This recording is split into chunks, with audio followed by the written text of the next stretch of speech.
A paz do Senhor, irmãos. Glória a Deus.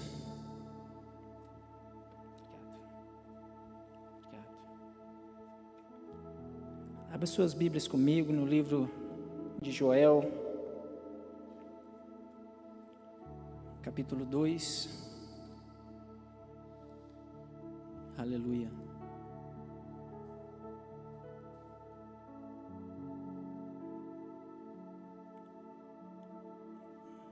Joel, capítulo 2.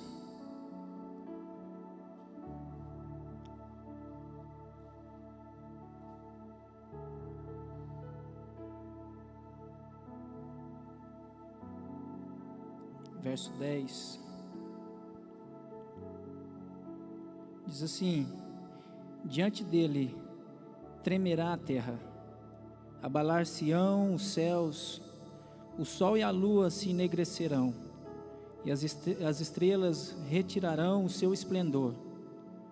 E o Senhor levanta a sua voz diante do seu exército, porque muitíssimos são os seus arraiais, porque poderoso é, executando a sua palavra, porque o dia do Senhor é grande e muito terrível. E quem o poderá sofrer? Ainda assim, agora mesmo diz o Senhor: convertei-vos a mim de todo o vosso coração, e isso com jejuns, e com choro e com pranto, e rasgai o vosso coração, e não os vossos vestidos, e convertei-vos ao Senhor vosso Deus, porque Ele é misericordioso e compassivo, e tardio em irar-se, e grande beneficência, e se arrepende do mal. Quem sabe se voltará e se arrependerá, e deixará após si uma bênção, uma oferta de manjar e libação para o Senhor vosso Deus. Tocai a buzina em Sião, santificai um jejum, proclamai um dia de proibição. Congregai o povo, santificai a congregação, ajuntai os anciãos, congregai os filhinhos e os que mamam. Sai o noivo da sua recâmara, e a noiva do seu tálamo. Chorem os sacerdotes, ministros do Senhor, entre o alpendre e o altar, e digam: poupa o teu povo, ó Senhor, e não entregues a tua herança ao opróbrio, para que as nações façam escárnio dele. Porque diriam entre os povos: onde está o seu Deus? Queridos, nós entendemos que essa casa se prega muito sobre uma postura, sobre uma atitude que seja ela digna diante de Deus. E nós entendemos e sempre escutamos a respeito de entrarmos numa posição para sermos restaurados. E restauração quer dizer tornar a forma original da qual foi criada. Na realidade, Deus nos criou para um fim, mas o pecado entrou e nos desviou de todo o propósito que Deus tinha através de nós. Por isso que nós precisamos ter nesses dias esse entendimento, que nós precisamos buscar a Deus para que nós tenhamos uma posição original da qual nós fomos criados, a partir do que Deus fez por nós e Ele quer fazer através de nós. A palavra de Deus diz: batei e abri-se-vos-á, pedi e recebereis. Aquele que busca, encontra. No capítulo 15 de João também, no versículo 7, está dizendo: se vós estiverem em mim, e as minhas palavras estiverem em vós, pedireis o que quiseres, e lhe será feito. Na realidade, desde terça-feira, na sala de oração, Deus começou a ministrar no meu espírito, quando o Marcelo aqui estava ministrando, e a sala de oração foi algo muito forte o que Deus fez aqui. Entramos num tempo de intercessão, buscando a presença de Deus, e Deus começava a ministrar no nosso espírito algo dos céus. E na realidade, queridos, eu sigo aquilo que o Marcelo estava falando, porque nós buscamos a Deus, e parece que nós muitas das vezes estamos relutando contra Ele. Parece que nós estamos relutando diante daquilo que Deus quer fazer. E a palavra de Deus nos dá todas as diretrizes, para que nós buscarmos, se nós buscarmos Ele, nós vamos encontrar. Mas parece que nós, no decorrer dos dias, nós estamos tendo dificuldades. Parece que no decorrer dos dias nós estamos enfrentando talvez muitas barreiras para entender o que Deus está querendo fazer, para entender aquilo que Deus está exigindo de nós como igreja nesses dias. E nós temos orado, nós temos chorado na presença de Deus, mas parece que alguma coisa ainda nos falta diante dEle. Parece que algumas lacunas ainda estão sem ser preenchidas, e com o decorrer desses dias, parece que nós vamos nos perdendo no meio do caminho, com muitas palavras. E eu queria que você, nesta noite, colocasse os seus olhos na palavra, me emprestasse o seu coração nessa noite, para que nós possamos entrar dentro daquilo que Deus quer falar conosco nessa noite. Porque nós buscamos o entendimento de Deus, nós nos prontificamos diante do que Ele quer fazer, mas parece que alguma coisa ainda nos falta, queridos. E buscando entendimento nessa palavra, e no capítulo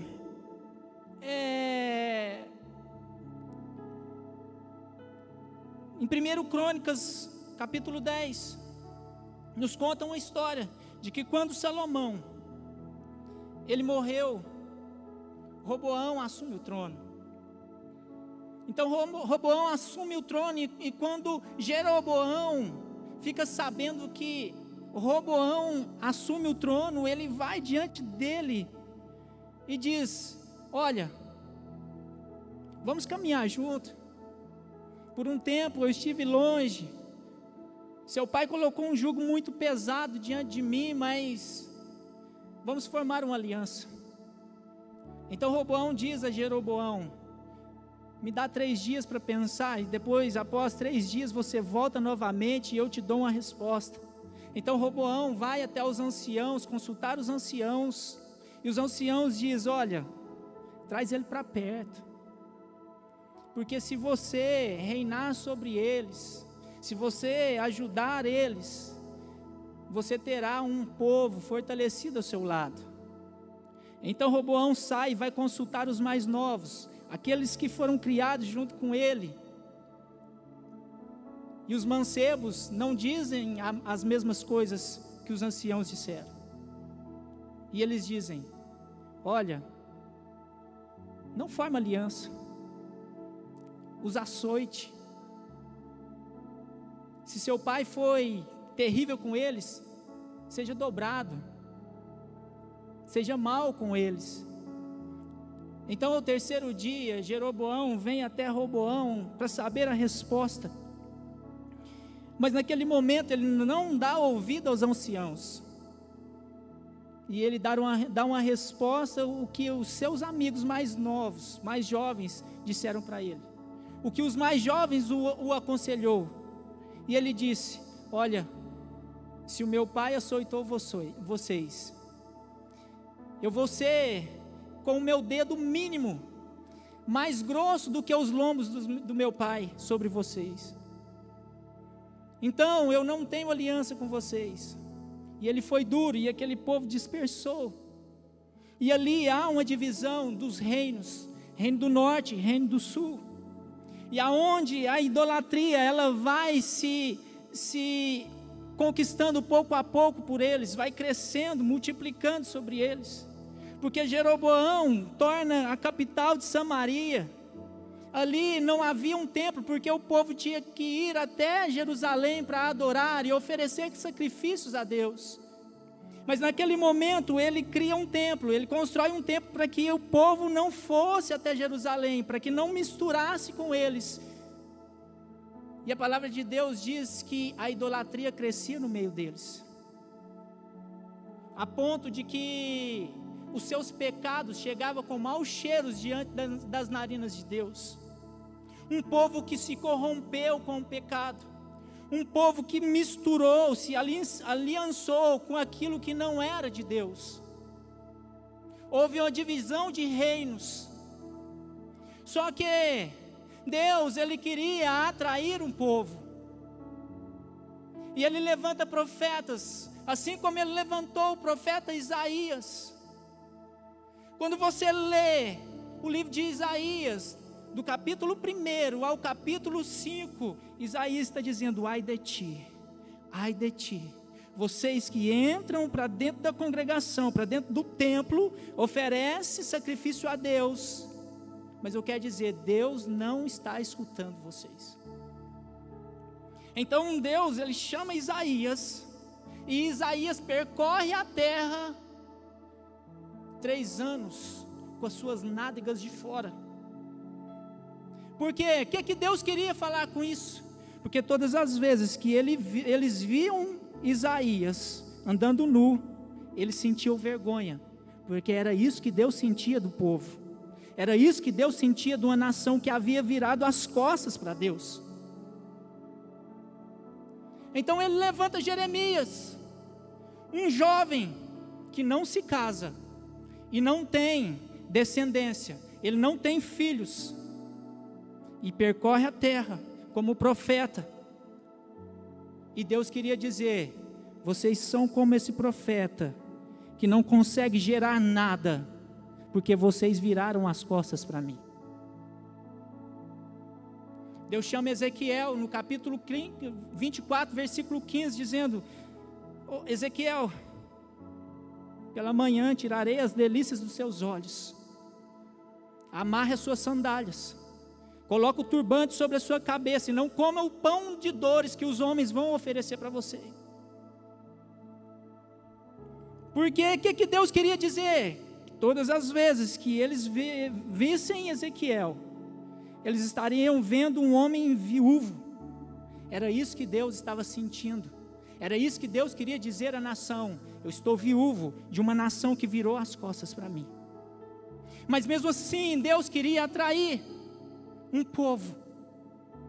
Pega Oséias e diz para ele ir até um prostíbulo, arrancar uma prostituta de lá de dentro e trazer para sua casa, e oferecer o melhor para ela, casar-se com ela. E aquela mulher viveu um tempo e saiu, voltou para o prostíbulo, e Deus manda ele lá novamente buscar ela, e ela sai novamente. E Deus queria falar com a nação: olha, mesmo vocês prostituindo, eu quero atrair vocês de volta para mim. Um povo que virou as costas para Deus, um povo que não valorizou aquilo que Deus estava fazendo, um povo que não dava ênfase para aquilo que Deus queria fazer, para aquilo que Deus falava. Então a nação vai se corrompendo, o povo vai sofrendo. E Deus levanta Joel como um pregador do arrependimento, chamando a atenção de um povo para se arrepender. E ele diz no capítulo 1: será que isso que está acontecendo nos nossos dias também não aconteceu nos dias dos nossos pais? Saiam noivos das suas recâmaras, porque a Bíblia diz que até os beberrões choravam e clamavam, porque não produziam a fruta para produzir o seu vinho. As vacas morgiam no campo, porque não havia pastagem para elas comerem, não havia mais água para elas beberem. Então Joel chama a atenção de um povo, dizendo: olha, vamos nos arrepender, arrependei-vos. Quem sabe Deus não se arrepende e olhe com outros olhos e arranque essa praga no nosso meio. E ele dizia: chore os ministros, os sacerdotes do Senhor, veste-se com panos de saco, se prostre diante do Deus Altíssimo.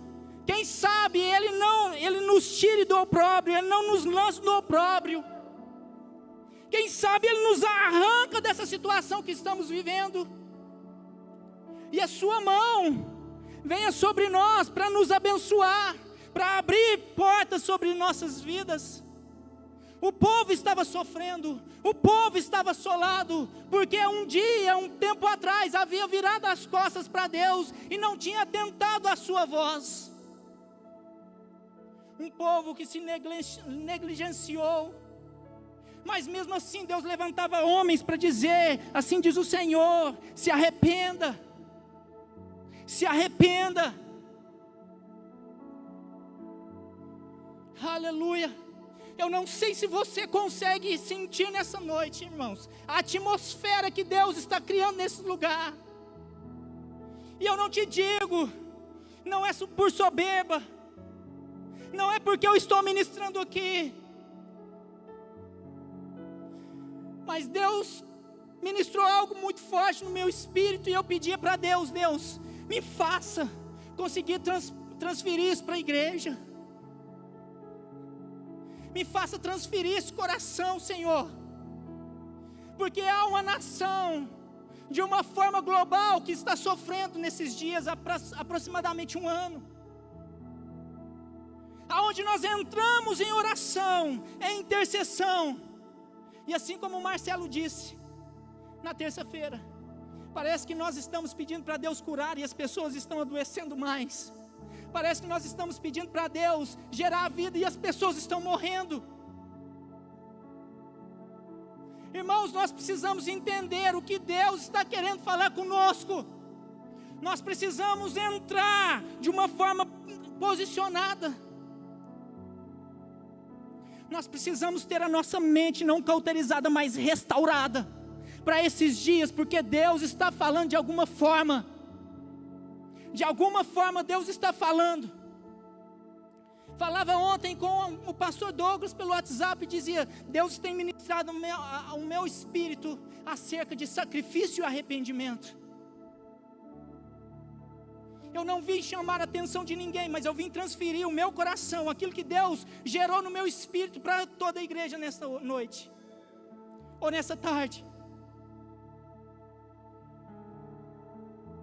Quando Davi levanta um censo, ele foi direcionado por próprio Satanás. Aquele censo chegou aos olhos de Deus de uma forma ruim.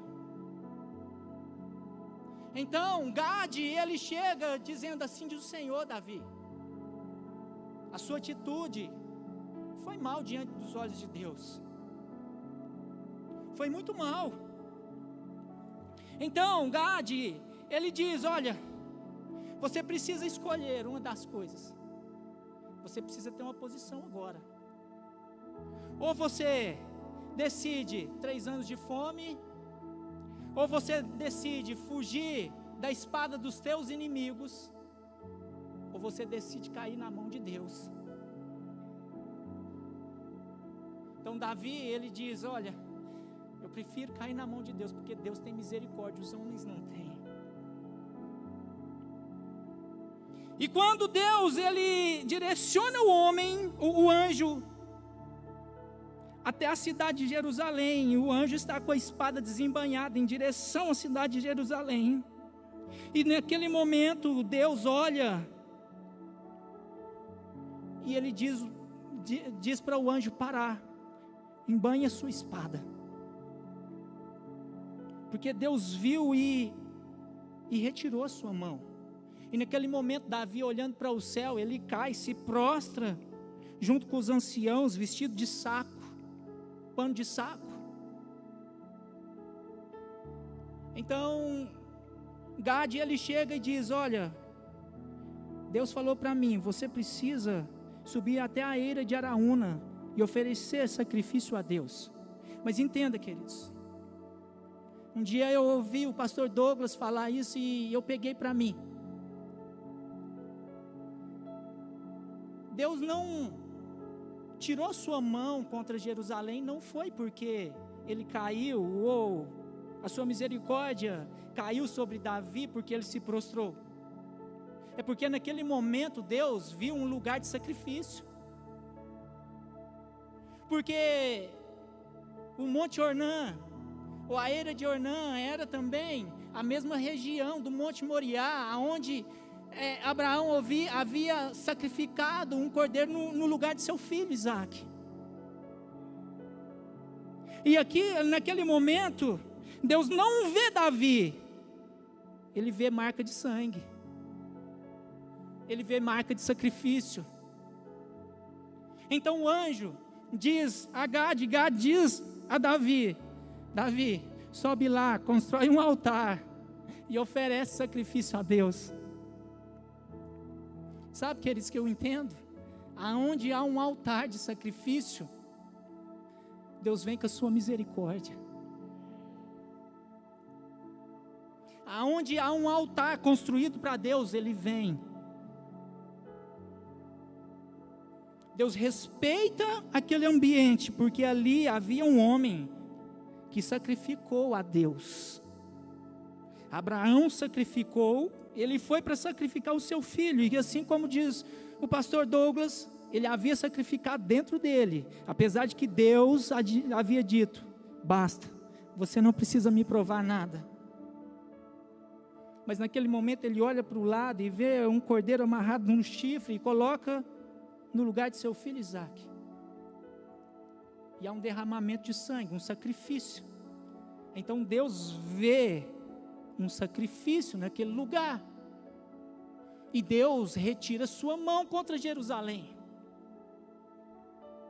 É por isso, irmãos, que eu quero falar para você que Deus ministrava o meu espírito nessa semana, dizendo: sacrifício e arrependimento. Sacrifício e arrependimento.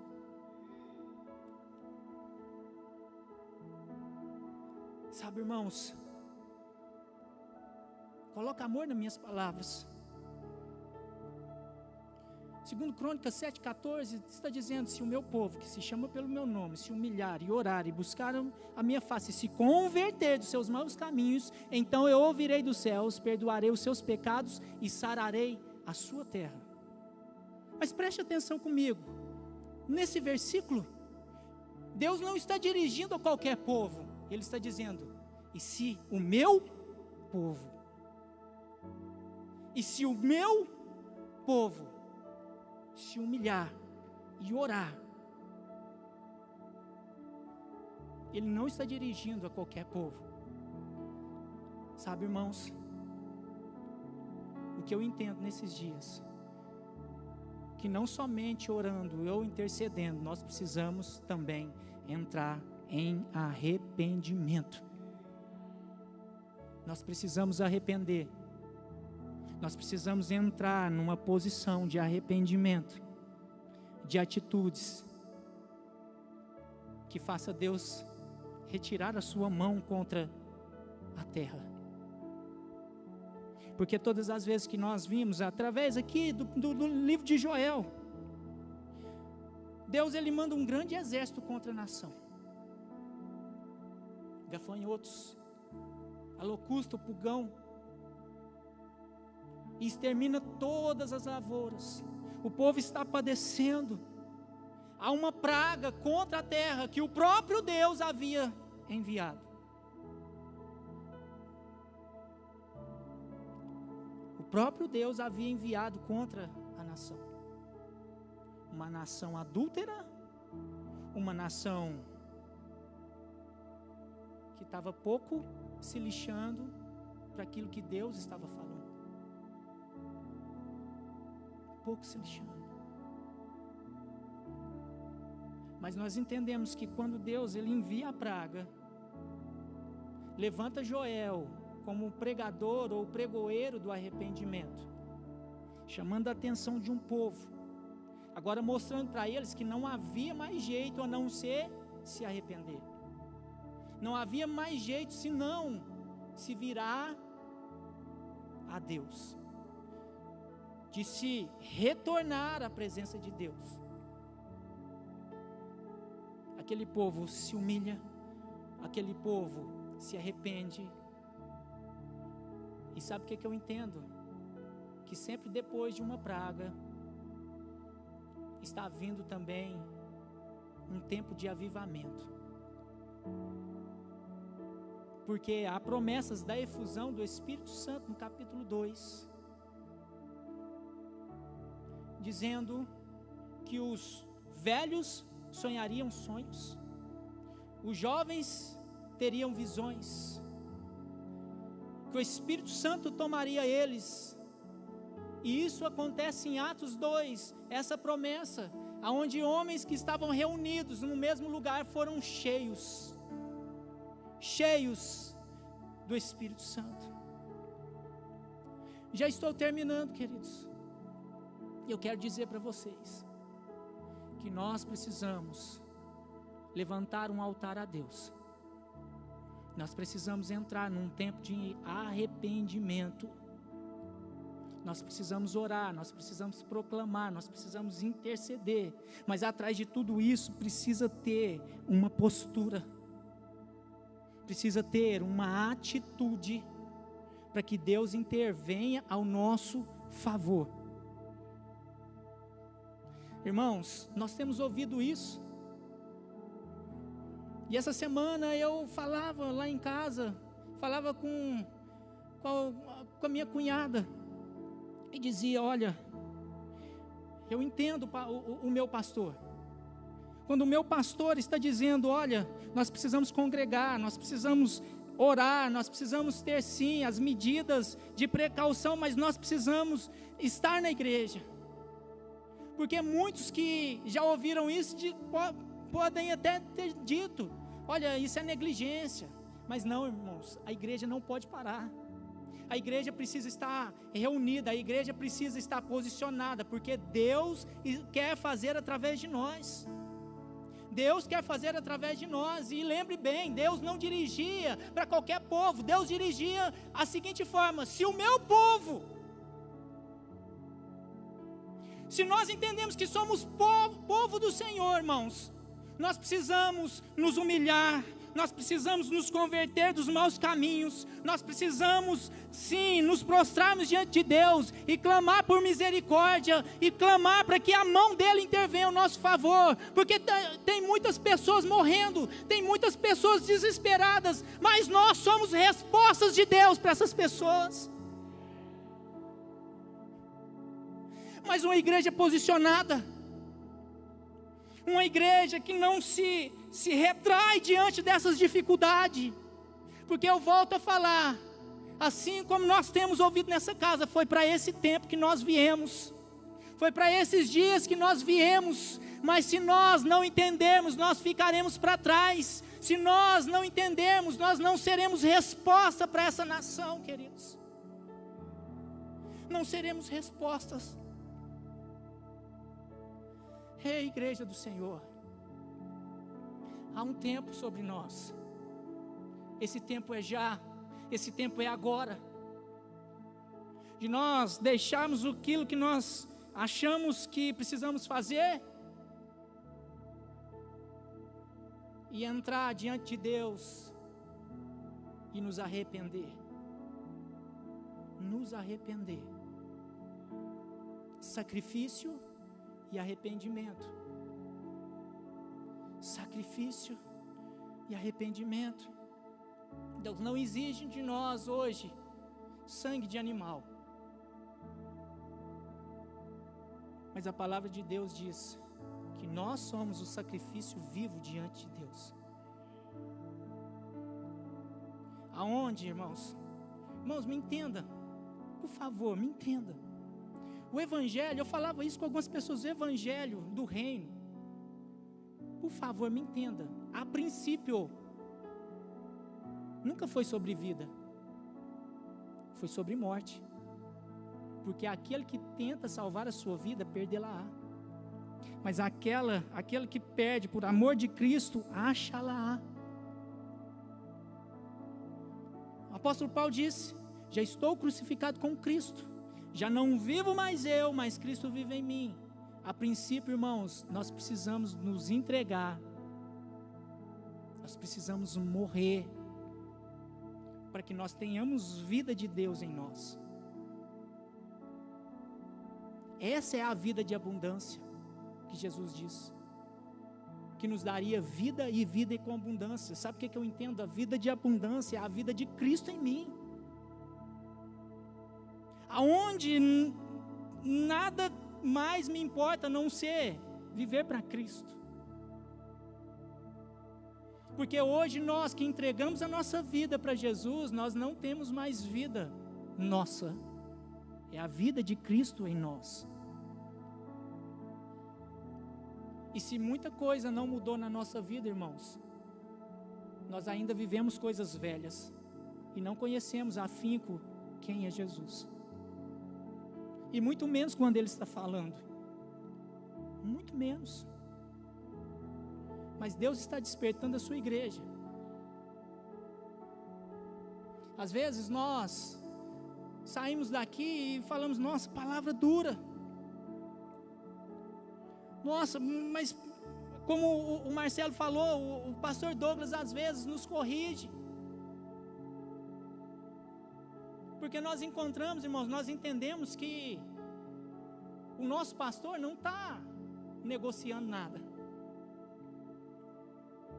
Mas em 1 Coríntios capítulo 3 diz, Paulo está dizendo, quando eu era menino, falava como menino, escorria como menino, mas agora eu cresci.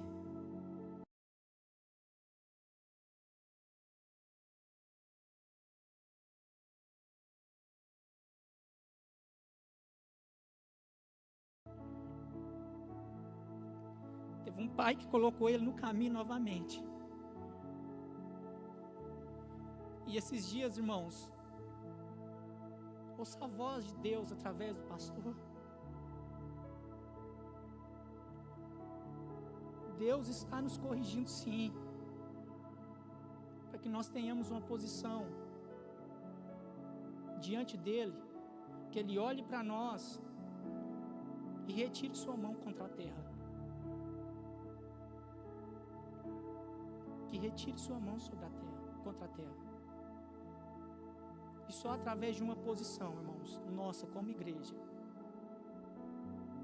só uma posição nossa como igreja, para que a misericórdia de Deus venha sobre a terra, para que Deus sare a nossa nação, para que Deus sare a nossa nação.